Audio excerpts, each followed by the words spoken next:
Alma, comment vas-tu? Je vais bien, Jeff, Aristide, merci beaucoup. Je ne sais pas si c'est nous qui t'accueillons ou c'est toi qui nous accueilles du coup. Ou les deux. Ou les deux, on s'accueille. Ouais, il faut bien le préciser parce que nos auditeurs peut-être ne savent pas où nous nous Ouais, parce que trouvons. nous enregistrons à l'Edulab Pasteur, à Hôtel Pasteur. Alma travaille à l'Edulab et elle nous en dira plus sur elle, mais aussi sur son travail. D'ailleurs, première question, Alma. Oh, direct dans Ouais, le vif du direct, sujet. Ok. direct. Pour commencer, comment tu te présenterais à quelqu'un qui ne te connaît pas? Eh bien, je me présente d'habitude comme une multicasquette culturelle. C'est-à-dire que je fais beaucoup de choses. Mm. Et donc, je dis que je suis avant tout artiste, plasticienne, artiste numérique, facilitatrice et médiatrice numérique à l'Édula Pasteur, interprète français, anglais, persan et aussi chargée de production dans une boîte de films documentaires. Voilà. C'est riche, c'est intéressant. Et t'es arrivé en France en quelle année? Je suis arrivée en septembre 2000 ou août 2015. Ok, ça fait 10 ans. 10 ans maintenant. Bientôt Ok. la Ouais. 11e année. Ouais. Bientôt 11 ans. Et depuis que tu es arrivé, qu'est-ce qui a changé depuis? D'abord, quelles sont les choses qui t'ont marqué à ton arrivée? Et aujourd'hui, 10 ans plus tard, qu'est-ce qui a changé? Qu'est-ce qui m'a marqué? Eh bien, quand je suis arrivée, j'avais 18 ans. Ok. Aujourd'hui, j'ai 28 ans et j'ai l'impression d'avoir formé presque, non pas presque, totalement toute mon identité adulte en France. Puisque je suis donc iranienne et j'ai vécu à Téhéran. J'étais élevée à Téhéran, j'ai grandi là-bas et j'ai vraiment fait lycée ensuite sans interruption, direct sur les CM à Rennes 2. Donc jusque-là, j'avais même pas connu ma ville. J'étais à Téhéran, mais je connais beaucoup moins de Téhéran en fait que Rennes finalement. Voire d'autres villes de France, je les connais mieux que je connais Téhéran. C'est intéressant, mais tu vois, les petits souvenirs que tu as de l'Iran, déjà, en vrai, de vrai, j'aimerais vraiment que tu nous parles de ce magnifique pays. J'aimerais que tu nous parles de ton enfance, de tous ces petits souvenirs que tu gardes de l'avant-France. Hmm. Oui, ben donc après, c'est vrai que j'ai formé toute mon identité adulte ici, mais bon, c'est pas toute mon identité, effectivement. Ouais. J'ai l'impression d'être un être un peu hybride. Donc là, vraiment, un mélange complètement imparfait de France, Iran et toute autre chose que j'ai pu voir et vivre dans la vie. Mais bon, dans mon travail artistique, effectivement, il y a beaucoup la question de la famille, de l'héritage, de l'Iran, de l'histoire de l'Iran, la petite histoire, la grande histoire, donc les récits personnels qui donnent un nouveau regard sur les faits historiques avec un grand H, sur le monde, la question d'être déraciné, le fait que qu'est-ce qui est vrai, qu'est-ce qui est faux dans les souvenirs, dans la mémoire qui est reconstruite perpétuellement de A à Z. Je reviens à ta question. Oui. Donc oui, parce qu'à chaque fois qu'on se souvient de quelque chose, je ne sais pas si vous le savez, mais notre cerveau commence, enfin vraiment, le fait de se souvenir de quelque chose, c'est une reconstruction totale de quelque chose de A à Z. Donc au fil du temps, ça pourrait se déformer, se reformer, et donc devenir quasi une fiction de quelque chose qui a peut-être eu lieu à un moment donné. Donc je joue beaucoup avec ça, et ma matière première, c'est aussi les gens de ma famille, les arrière-grand-mères, arrière-grands-pères, grands-parents, et je navigue entre tous ces saveurs, ces odeurs, ces images, la chaleur de Téhéran un été, mais plus tout ce qui m'a été transmis oralement comme histoire ou par écrit, parce que j'ai la chance d'être née dans une incroyable famille qui a énormément de documentation.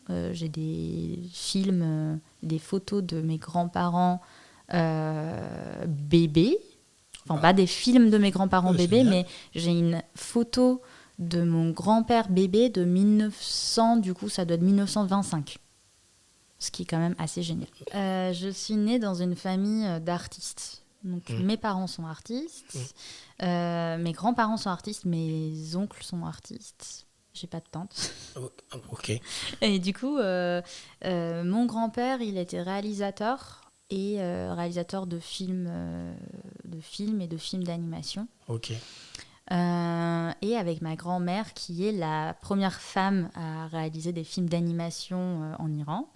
Ils ont beaucoup documenté en fait leur vie. Ils ont pris des photos, des vidéos de ma mère et mon oncle. Ils ont beaucoup aussi documenté leur parcours à l'époque. Donc mon grand-père, déjà tout juste après la fin de la Deuxième Guerre mondiale, lui, il est devenu un étudiant étranger en Tchécoslovaquie, du coup, à l'époque. Il a fait des études en cinéma. Et donc là, on a aussi des traces de lui là-bas, des rushs de lui pour ses projets de films d'étudiants, quoi. Donc c'est plein de trucs qui reviennent et donc qui construisent cette famille un petit peu folle, avec des rencontres folles, jusqu'à ce que, du coup, le truc qui a beaucoup changé, et qui m'a beaucoup marqué ici, c'est que moi j'ai toujours eu des artistes, du coup, des amis aussi partout, de mes parents, de mes grands-parents qui étaient presque tous artistes. Et donc j'étais un peu dans cette bulle de personnes créatives. Et la première chose qui m'a choquée, c'était des gens qui ne connaissaient pas ce que c'était que les études en art, à quoi ça sert, comment tu vas gagner ta vie après, avant. C'était vraiment des questions que je ne m'étais pas posées, parce que moi j'étais en mode, bah oui, tout le monde est artiste, moi aussi je suis artiste. Peut-être que si j'étais née dans une famille de dentistes, je serais devenue dentiste, je sais pas. Tu le dis bien, donc ça veut dire que toute ton enfance, en fait, tu as baigné dans un environnement artistique. Est-ce que tu t'es peut-être vu autre chose qu'artiste, en fait, à un moment? Si tu ne devais pas être artiste, enfin, tu as beaucoup de casquettes, bien sûr, mais qu'est-ce que tu aurais vraiment préféré être à part ce que tu es aujourd'hui? Alors, j'ai beaucoup réfléchi à ça. Après, effectivement, là, aujourd'hui, à chaque fois, même à chaque fois que j'y pense, rien d'autre que l'art, finalement, naît en moi une vocation, une raison d'être. J'ai plein de valeurs, évidemment, comme tout le monde, mais le métier, c'est vraiment, ça doit être créatif. Donc sinon, je me déprime, quoi. Après, il y a plein de choses qui ont aussi contribué à ça. C'est que du coup, avec tout ce réseau famille, art, machin, je me suis retrouvée à avoir une enfance assez inhabituelle. Parce que j'ai commencé à jouer dans des films.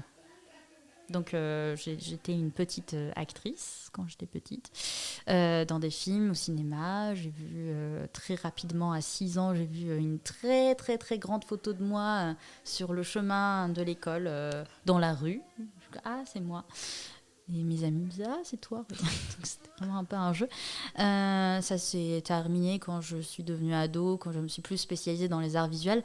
Mais voilà, c'est quand même une enfance qui, bien que ce soit dans sa place en Iran, loin, mais aussi proche de ma vie d'aujourd'hui, il y a plein de choses qui ont été formées, qui font partie de mon identité aujourd'hui.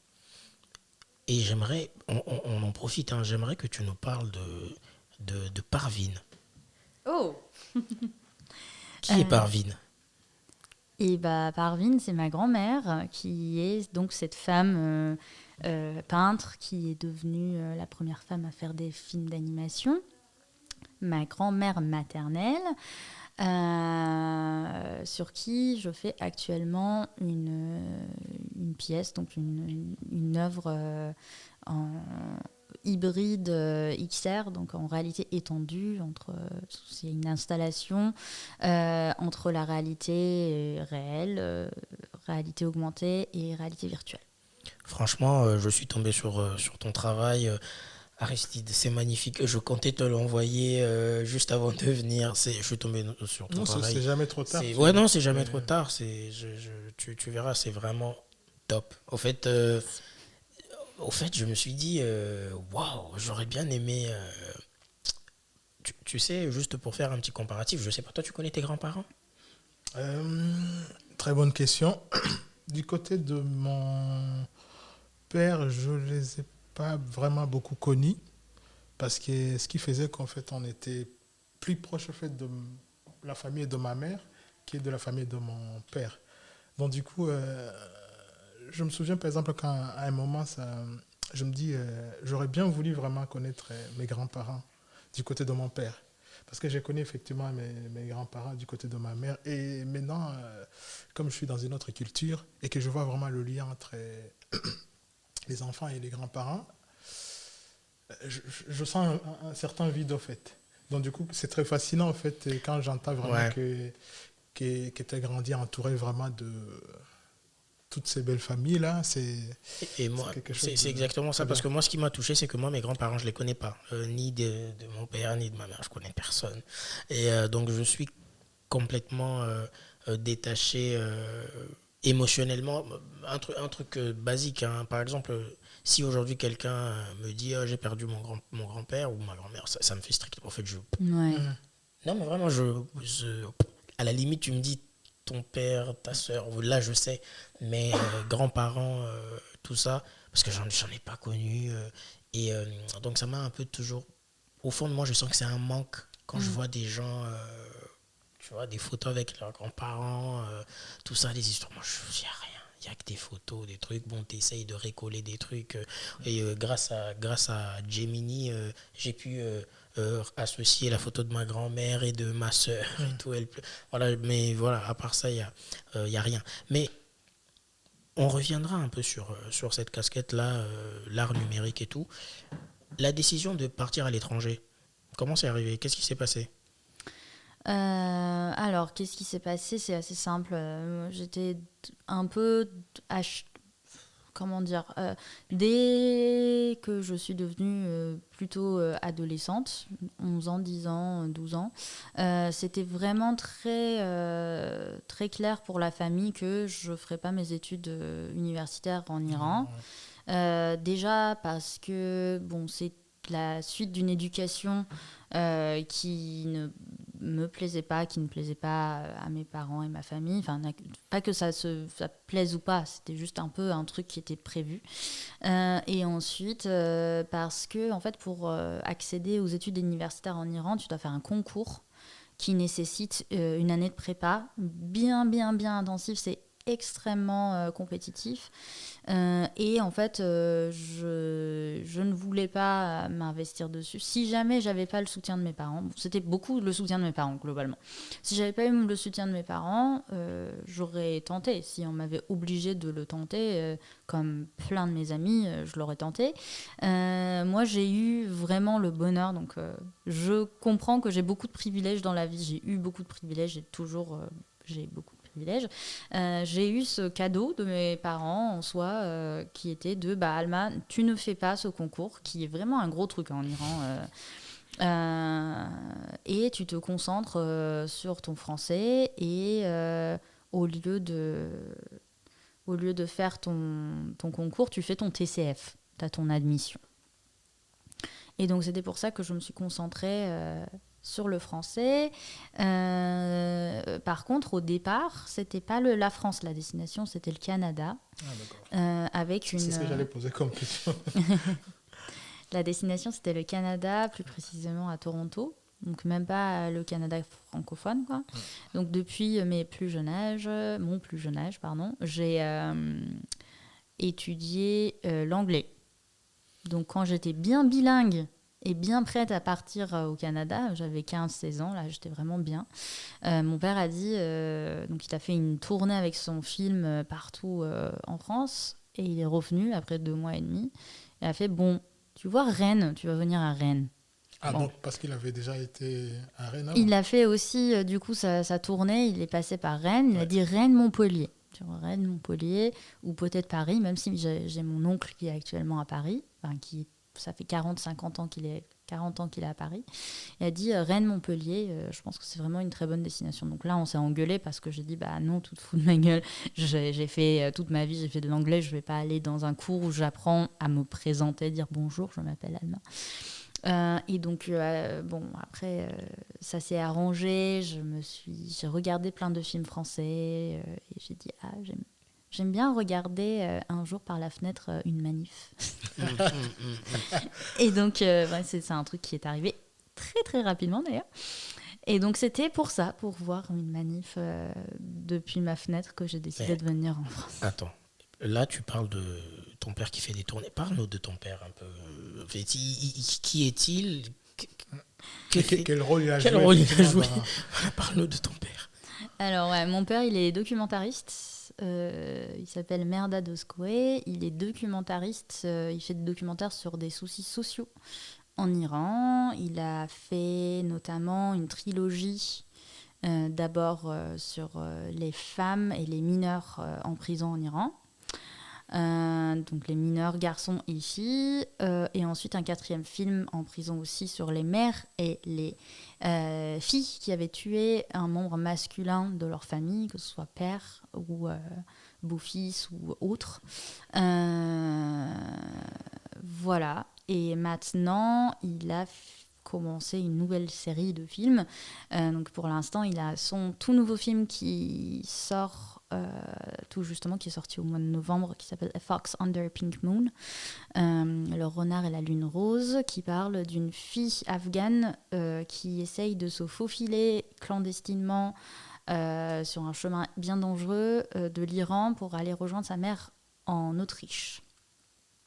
Donc tout est réalisé à distance et on voit donc c'est une réalisation partagée entre cette fille Soraya Arhlari et donc Mehrdad Özkoay, mon père. Donc réalisation avec un téléphone portable. Il y a des films d'animation dedans aussi, des extraits. Et voilà, donc c'est mon père qui est absolument obsédé par son travail. C'est totalement son identité. Et donc voilà, ça a joué beaucoup sur mon parcours et sur le chemin de notre vie globalement. Et donc voilà, il a une très forte présence dans les festivals internationaux. Notamment, il a le prix de l'Amnesty international du Festival de Berlin.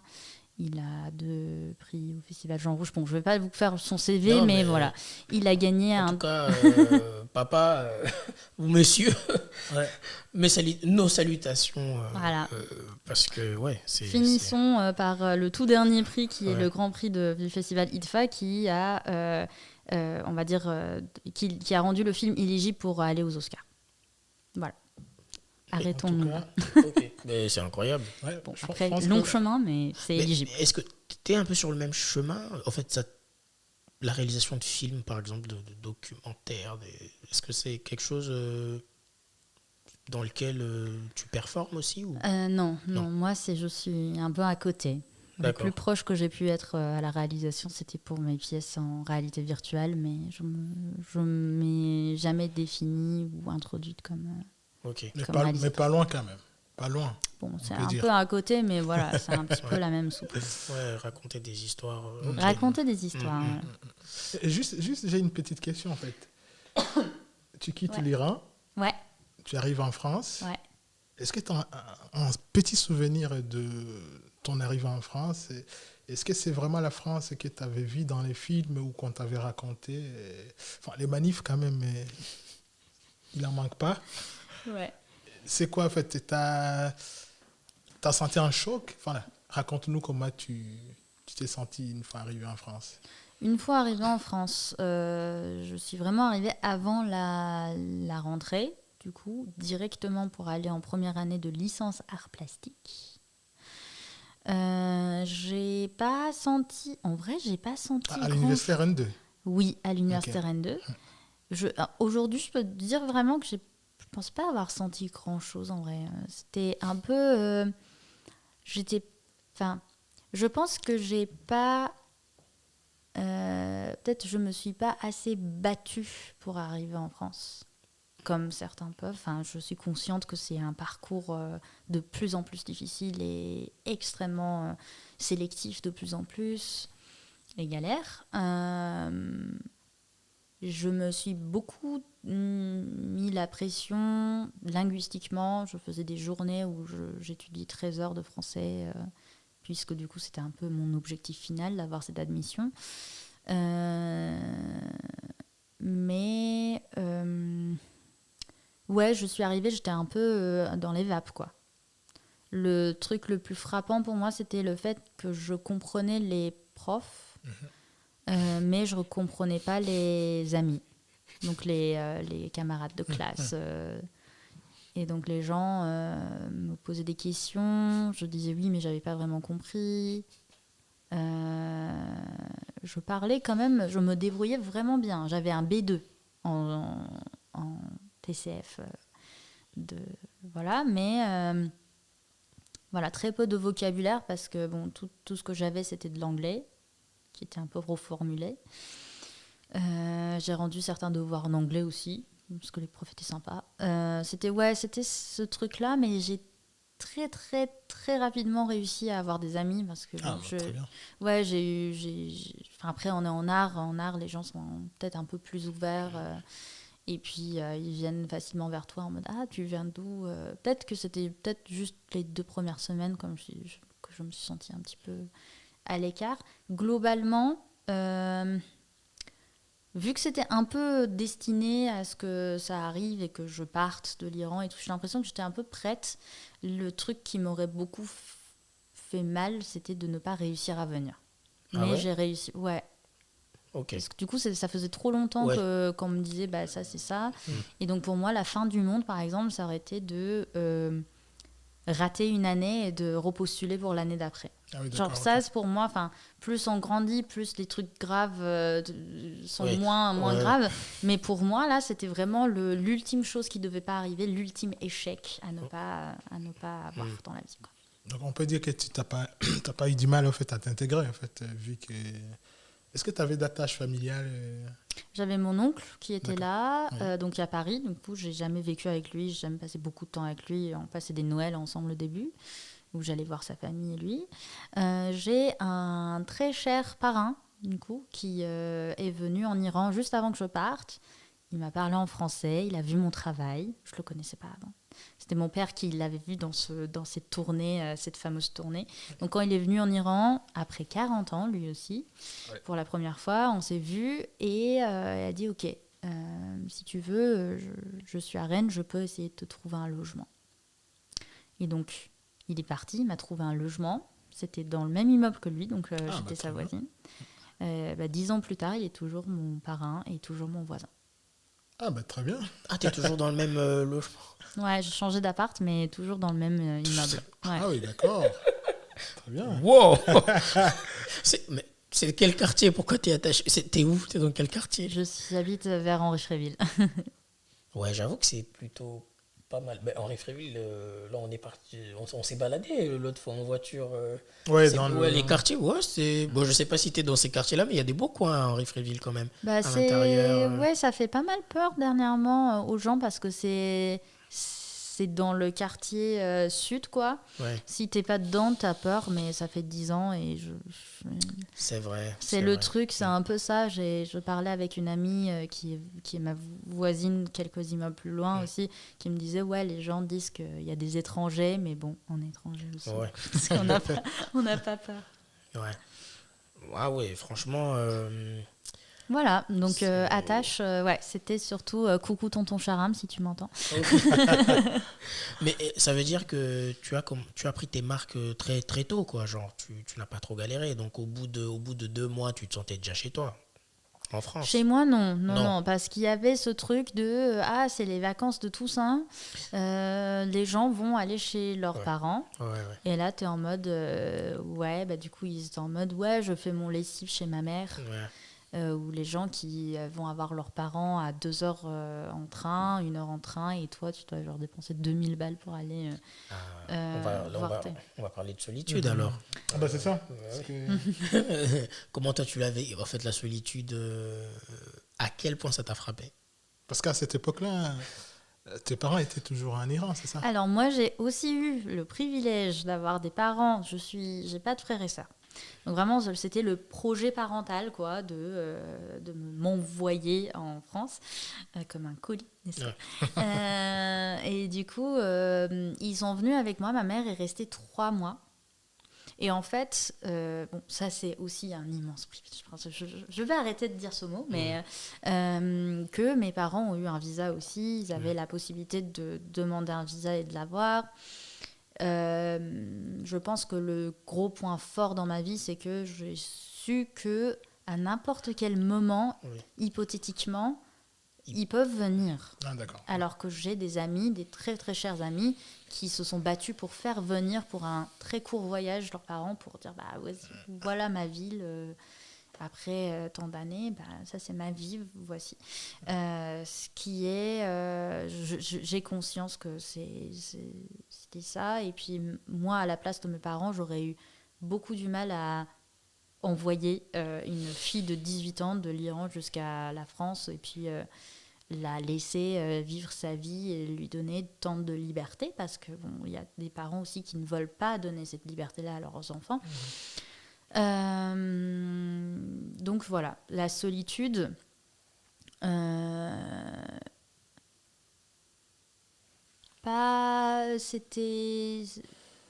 me suis sentie seule, pas par manque de personnes autour de moi. J'ai toujours eu et j'ai toujours des très bons amis, mais par manque de vécu.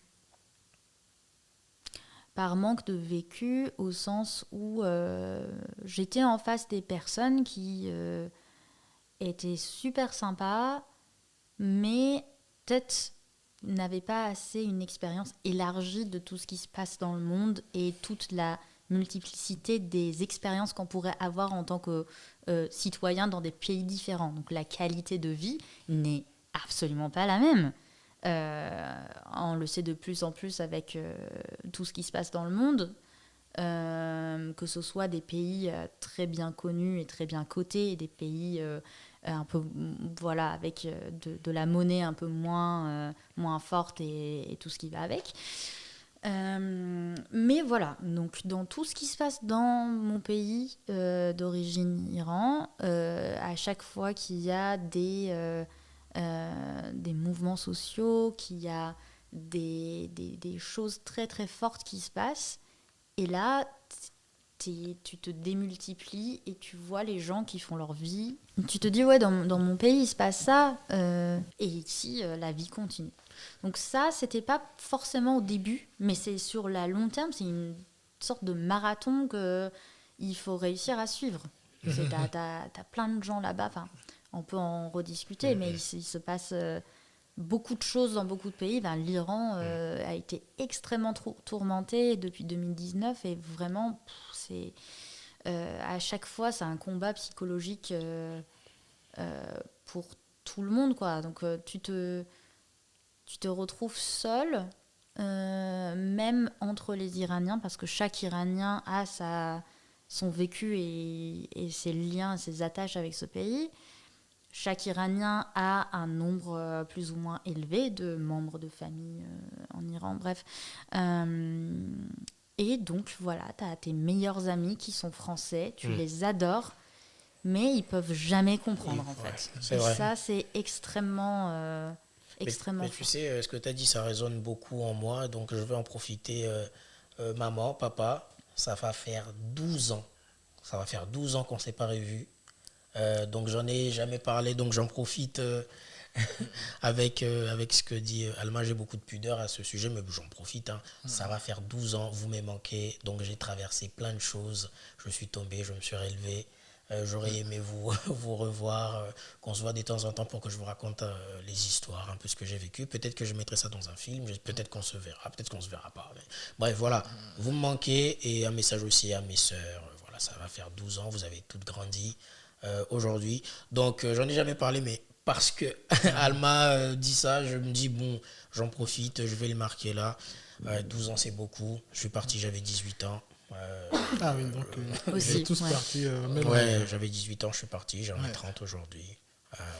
Non, c'est bien, bien de l'évoquer parce que c'est une réalité pour, c'est... pour Certains pour n'arrivent beaucoup pas, certains ouais. ne peuvent pas rentrer, certains, tu fais des démarches pour tes parents, bref, ça marche pas, bref, et du coup, Ah, les années oui, passent oui.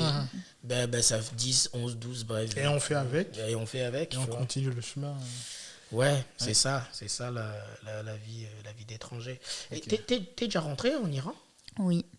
Beaucoup moins que mes amis. Ok. Tous mes amis, presque. Mais oui, oui. T'en ouais. penses quoi de quand tu rentres tu penses que c'est mieux parce que tu sais, il y a beaucoup de choses qu'on entend sur l'Iran. Bon, un peu comme tous les pays. Qu'est-ce que toi t'en penses en fait, Et quand surtout tu ces rentres? derniers temps, ouais. Surtout ces derniers temps, tout Ouais. ça. Voilà. Bah là, c'est aussi une autre forme de solitude, hein.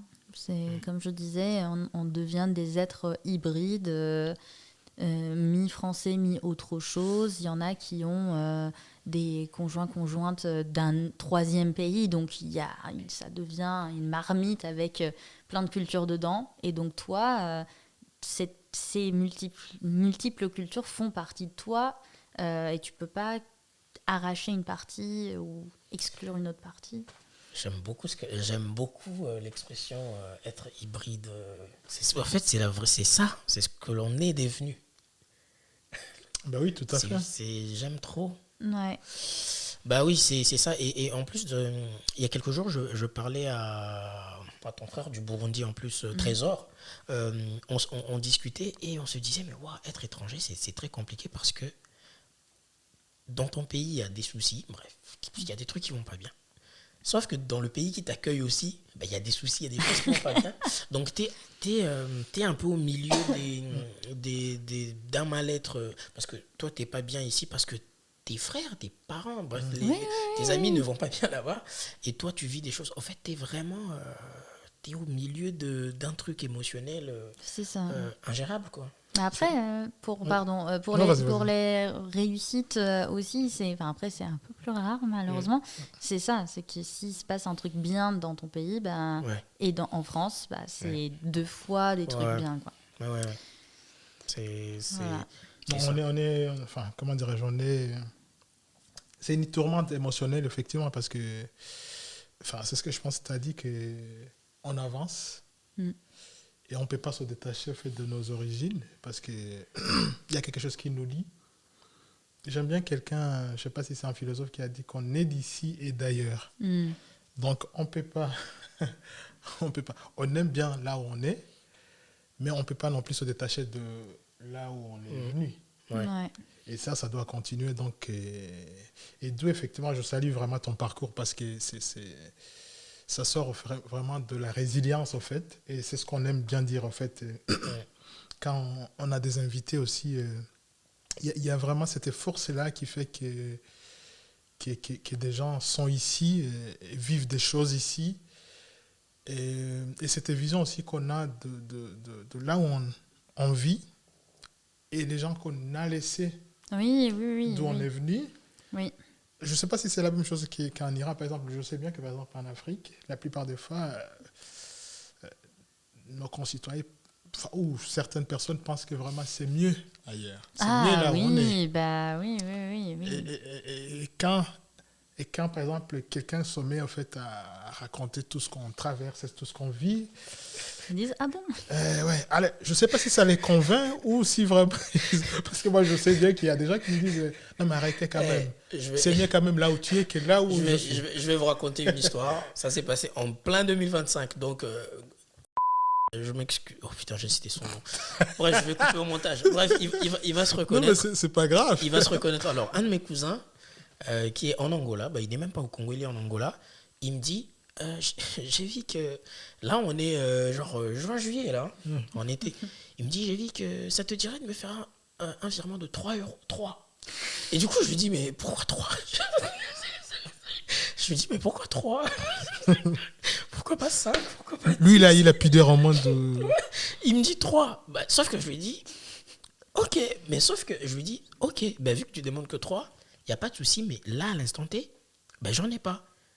Attends, dans quelques jours, je t'envoie les 3 euros. Ben, je lui ai expliqué que voilà, je viens de payer les... En fait, je suis à sec, là, j'ai tout payé, les 3. Et le lendemain, il me fait un long message.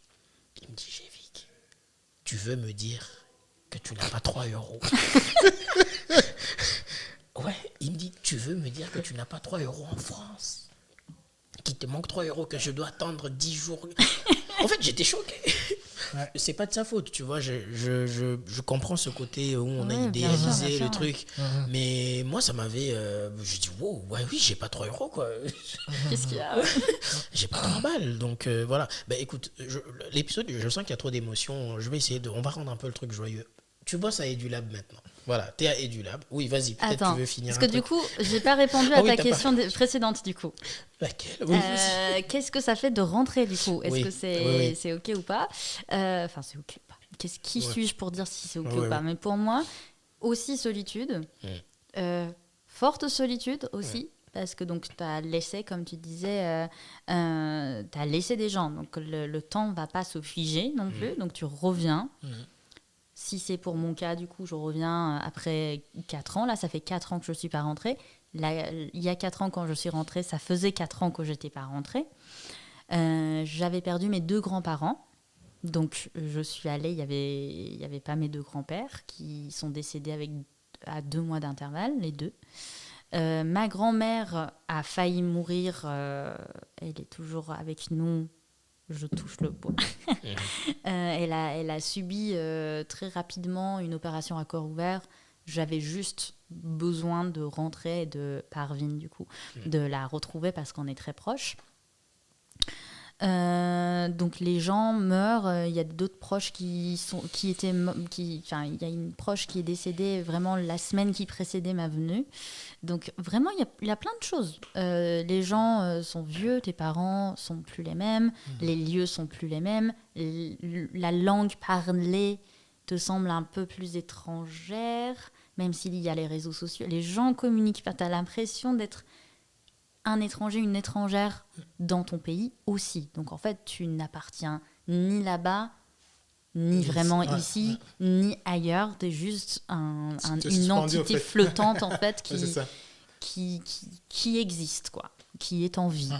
Et du coup, bien que ce soit ici ma maison depuis 10 ans, que ce soit une grosse partie de mon identité, que j'ai tous mes attaches ici, finalement, je ne suis pas française. Donc, tant que je ne suis pas française, il y a toujours aussi ce décalage de je me sens 100% française sur tous les niveaux. Je n'ai pas encore ma nationalité. Donc, en fait, à quel point je peux dire ici, c'est chez moi? À quel moment? La maison, c'est où? Est-ce que si un jour, on me demande de rentrer chez moi, est-ce que j'ai un seul élément connu pour réussir à vivre, alors que j'ai par exemple plus de compte bancaire en Iran, j'ai aucune connaissance de la vie administrative. Enfin, il y a énormément de choses. Là, si je rentre en Iran à 28 ans, je serai moins capable de me gérer qu'à mes 18 ans en France. C'est clair. C'est juste pas possible, quoi. J'aime trop cet épisode. C'est différent de ce qu'on fait. Il y a trop. Mais c'est ça, je pense que là, on est vraiment profond dans... c'est ça aussi, c'est aussi ce que j'ai ressenti en préparant les questions, en voyant ton travail. Je voyais qu'il y avait trop... la famille et tout. Et déjà, en préparant, ça me faisait quelque chose parce que, voilà, moi, la famille, ça fait 12 ans que je suis parti. Et même après 12 ans, on fait toujours pas ce deuil-là. Et d'ailleurs, c'est très intéressant ce que tu dis parce que je suis tombé sur... c'était sur Insta, je suis tombé sur un post hyper intéressant qui disait... Vous voyez vos souvenirs là, je vais rentrer au pays, le pays me manque et tout. Sachez que, en fait, c'est mieux de rester avec ces souvenirs-là, parce que le fait pour vous de rentrer, vous allez tuer les bons souvenirs que vous avez. Parce que quand tu rentres, parce que les bons souvenirs que tu as de ton pays, c'est lié par la présence de tes amis, c'est lié par la présence d'un voisin qui était cool, c'est lié par la présence de... Tu vois, c'est ça le bon souvenir. Les immeubles, les arbres, les trucs. Les essences. Les commerces qui sont plus là. Un truc tout simple. Ma sœur, m'envoie, c'était il y a quelques... Non, en début d'année, ma soeur m'envoie une vidéo du quartier. C'était la première fois que je revoyais le quartier. Mais vraiment, hein, qu'elle sorte et elle me montre le quartier. Mais j'avais le cœur brisé. Parce que du coup, je lui disais, mais attends, il est où le terrain de foot ça n'existe plus. Il est où l'école? Ah, l'école, ils ont brisé. Donc là où j'ai étudié, ils ont... En fait, je suis là. En fait, c'est... Ouais, c'est ça. C'est un peu ça l'état d'être flottant dont tu viens de parler. J'ai beaucoup aimé. C'est bon, on va essayer de parler d'un truc un peu cool. Oui. Ouais, après, ou pas, hein, franchement, ça fait partie de la vie. Mais tout à fait. Ça aussi, ouais, c'est ça. Ça aussi. Un truc que je me dis, c'est que le monde est tellement en mouvement, les gens ne se limitent plus à leur ville et à leur pays pour aller expérimenter des choses. Et on est peut-être... non, certainement la première ou deuxième génération des gens qui ont autant bougé en fait. Enfin, il y a des gens qui vivent dans plusieurs pays différents dans leur vie par tranche d'années. On n'a jamais eu ça et puis il n'y a pas vraiment de bouquin qui dit comment il faut faire. Il n'y a pas de... Sauf le carnet de l'étudiant étranger. Non, il n'y a pas vraiment de truc qui dit comment être du coup étranger, enfin migrant. Comment le faire, parce que chacun fait à sa sauce, chacun fait comme il peut et peut. C'est hyper fort et hyper personnel en même temps. Il y a plein de paramètres, il y a plein de gens, il y a plein de choses. Donc c'est à la fois une richesse et un manque constant, quoi. Mais c'est aussi bien de l'évoquer parce que je trouve que c'est très humain en fait. Pourquoi je reviens à ce que tu disais tout à l'heure, parce que j'ai l'impression en fait c'est mon point de vue personnel, qu'un étudiant étranger ou un migrant est réduit au fait à des difficultés administratives, alors qu'effectivement il y a plein de choses toute comme une histoire derrière, il y a toute c'était nostalgie. Oui, exactement. C'était nostalgie, ce lien qu'on a traité toujours avec nos pays. Donc, moi, je pense que franchement, des émissions comme ça, ça pourrait montrer cet autre côté, cet autre aspect aussi du voyage. Mais tu sais, il y a une citation, le voyageur voit ce qu'il voit et le touriste voit ce qu'il est venu voir. Tu vois, je suis tombé sur cette citation et ça m'a beaucoup bouleversé parce que je me suis dit, c'est vrai, j'ai fait 4 ans en Tunisie avant de venir en France. Et quand j'étais en Tunisie, il y avait des touristes. C'est-à-dire, moi, c'était ma vie, la Tunisie. J'étais au quartier, je parlais arabe, je parlais l'arabe tunisien. Je me souviens que de toute façon, dans la ville où j'étais, il fallait parler arabe. Pour que tout se passe bien, il fallait parler arabe. Donc, j'ai appris l'arabe tunisien, les dialectes et tout. Franchement, ça me faisait plaisir. Mais les touristes, ils venaient, ils faisaient une semaine. Ils partaient dans des coins... non, c'était tout prévu, quoi. Ouais, ils partaient. Ils venaient voir ce qu'ils sont venus voir. Sauf que moi, je voyais ce que je voyais en tant que voyageur. Au quotidien, quoi. Au quotidien, c'était ma vie. Je sortais de chez moi, je partais jouer au billard avec mes petits Tunisiens. Bref, c'était mes amis, tu vois. Donc, c'est ça aussi. C'est pour cette raison qu'il y a un de mes professeurs à l'époque qui, lui, il appelait le voyage le grand livre du monde. Il disait que le voyage, c'est le grand livre du monde. Tu peux lire tous les livres que tu veux. Le voyage reste le grand livre du monde. C'est là que tu te découvres toi-même, que tu découvres les autres. Et c'est exactement ça. On a beaucoup parlé de voyage, là, c'est incroyable. Ouais. Ça revient à l'alchimiste. L'alchimiste. Voilà, pour le coup. L'alchimiste. Mais aujourd'hui, Alma, tu travailles à EduLab Pasteur. En tout cas, tu es à l'EduLab Pasteur. Déjà, j'aimerais que tu nous expliques en quoi consiste ton travail et surtout que tu nous dises ce que fait l'EduLab Pasteur, l'émission. Voilà. C'est petit jingle EduLab Pasteur. Donc, est-ce que je dis comment j'ai atterri ou juste EduLab Pasteur peut-être la totale. À partir de ta formation en fait à l'université et puis comment tu as atterri. C'est vrai qu'on n'a pas. Donc, je suis arrivée en 2015, première année, licence art plastique. Donc, j'ai fait une licence, un master recherche en art plastique. Et ensuite, j'ai entamé un deuxième master en création numérique parce que j'avais été obsédée par mon sujet de recherche et je voulais le continuer. Et donc, d'un truc totalement art vraiment très manuelo-matériel, je suis arrivée à cette question de matérialité numérique. Bref, je ne vais pas vous faire un cours sur ce que j'ai fait à l'université. Donc, j'ai fait ce master en création numérique et durant mes études, j'ai tout le temps travaillé. À partir de la deuxième, troisième année en France, j'ai travaillé de manière continue jusqu'à aujourd'hui. Et donc, pendant ces 2 années de master, j'ai travaillé à l'EduLab Rennes 2. Coucou Tony. Si, il m'entend, je pense pas, je sais pas. Qui est le nouveau bâtiment Ouais, le bâtiment PNRV, sous la supervision vision de l'incroyable Tony Van Poek. Et donc là, j'ai commencé à manipuler les machines, à faire des choses, à apprendre une posture de Fab Lab, de partage, de tiers-lieu. Et donc, ensuite, après mes études, j'ai travaillé presque 1 année auprès des bibliothèques de Rennes. Et ensuite, j'ai atterri à l'EduLab suite à mes expériences au passé. Ouais. Et puis voilà. À l'EduLab, donc l'EduLab Pasteur, c'est l'une des 3 structures qui existent dans le bâtiment Pasteur, qui était l'ancienne fac dentaire de la ville de Rennes.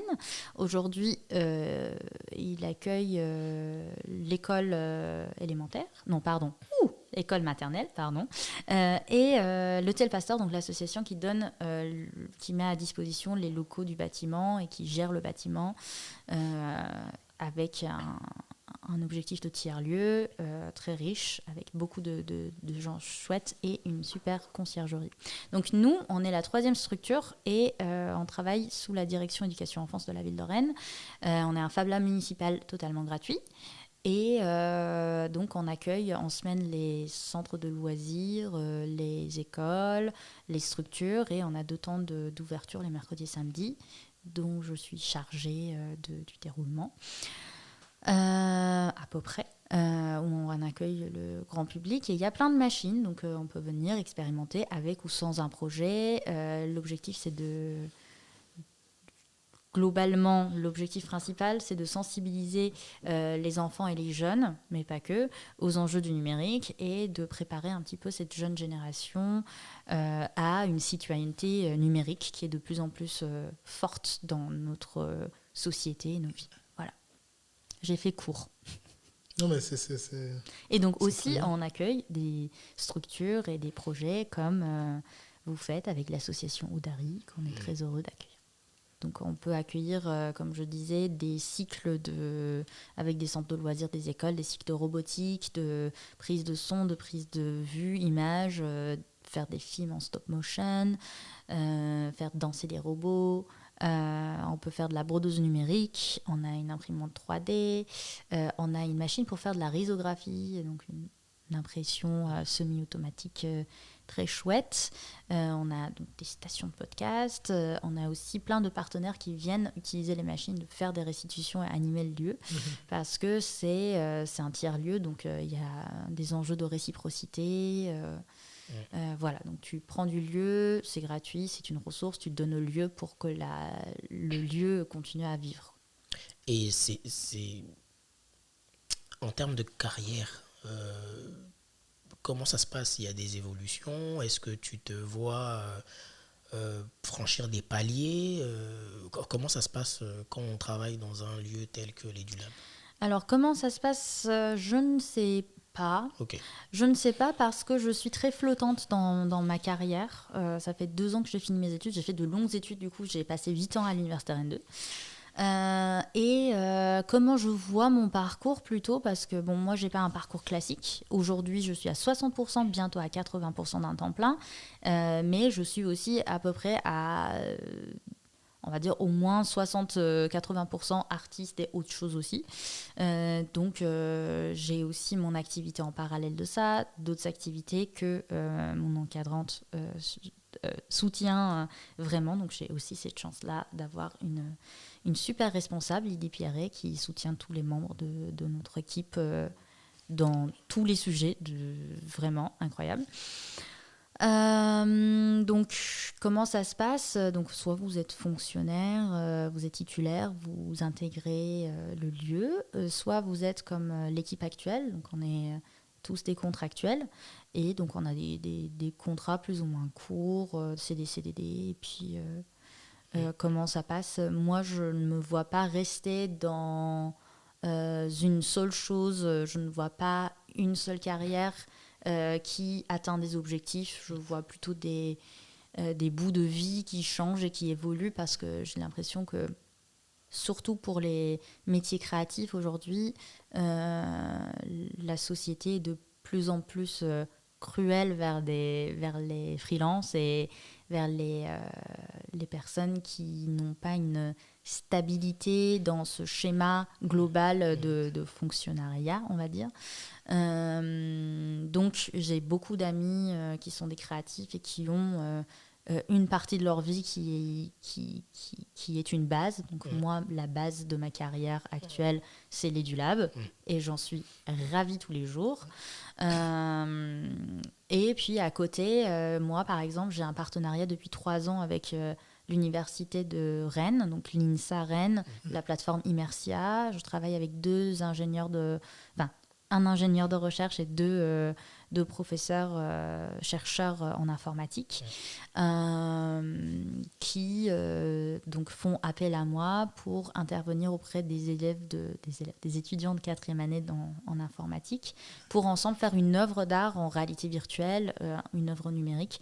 Donc c'est très riche aussi, c'est des partenariats, c'est des vrais enjeux de partenariat, d'entraide, de collaboration.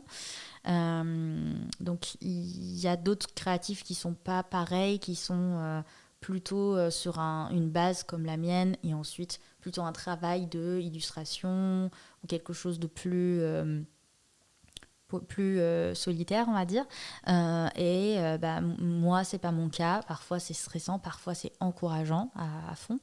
Et donc, moi, je vois cet entrelacement, enchevêtrement de plein de trucs. Je sais pas jusqu'à quand je peux tenir, par contre, parce que c'est quand même...